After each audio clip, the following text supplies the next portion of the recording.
I do have skills that make me a nightmare for people like you.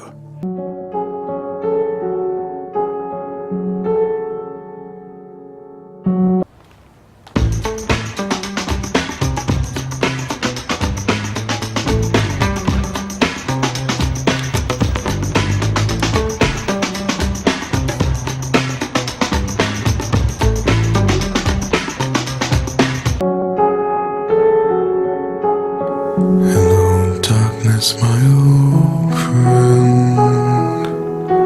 I've come to talk with you again. The defendant, Mr. Keane, seeks costs pursuant to Costs in Criminal Cases Act 1967.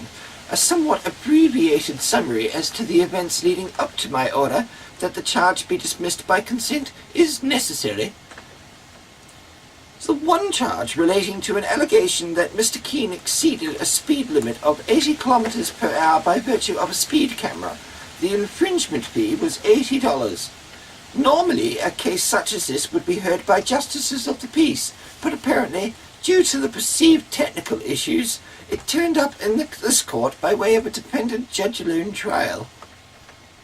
There seems to have been some procedural difficulties in various appearances prior to eventually reaching me.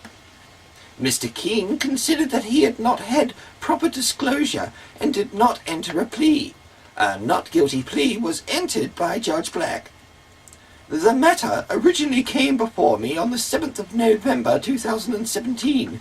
Mr. Keane raised various issues regarding disclosure and the sufficiency of the evidence that the prosecution had to bring the charge.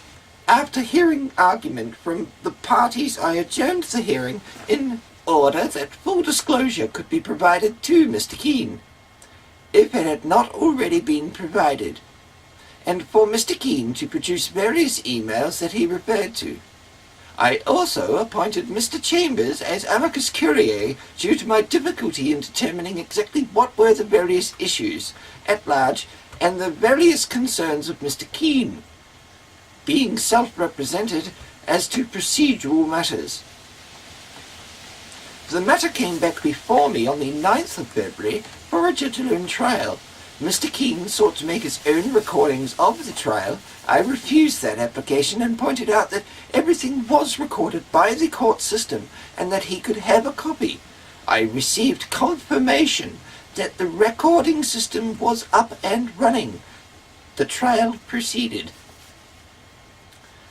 One prosecution witness gave evidence. He was cross-examined. Mr. Chambers offered assistance which was not accepted by Mr. Keane. The trial ended. I sought written submission because I was still not sure exactly what was at large. Subsequently, as to my consternation, I was advised that despite the assurances I had sought as to the recording system working, and despite assuring Mr. Keane that it was being recorded, the system had not been activated and hence no record was taken. I called counsel and the defendant to a conference which resulted in the police consenting to the charges being dismissed, as a rehearing would not meet the public interest test, despite the police insisting they had a strong case. I have read the lengthy submissions which have been made by Mr. Keane, and also the submissions made by the police. I have considered them carefully. I have also considered carefully Section 5 of the Act as to what I must take into account when exercising my discretion. As to the defendant's applications for costs, his various appearances representing himself, I am satisfied, relying upon the Court of Appeal decisions in Merrick v.R., that Mr. Keane is not entitled to such costs, being self-represented. He can, nevertheless, claim disbursements to the terms of the Act. In this regard, I have been assisted by the decision of Gendel J. in Sanders v. Police and his references to other cases.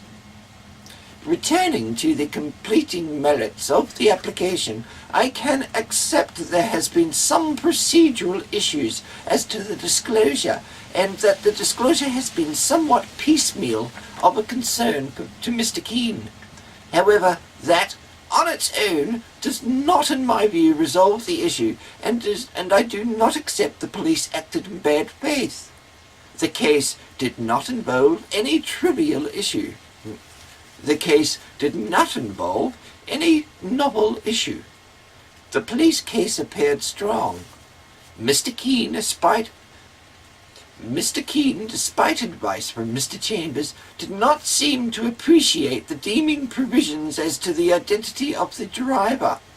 I do not accept that the various grounds put forward by Mr. Keane are sufficient either singularly or together to persuade me in terms of Section 5 that he should receive costs for his claimed disbursements.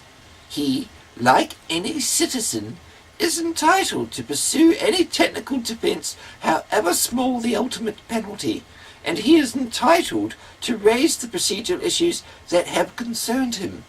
I am not persuaded that when balancing the matters I am required to consider in Section 5, as I have said, Mr. Keane has made out a sufficient case for disbursements to be paid.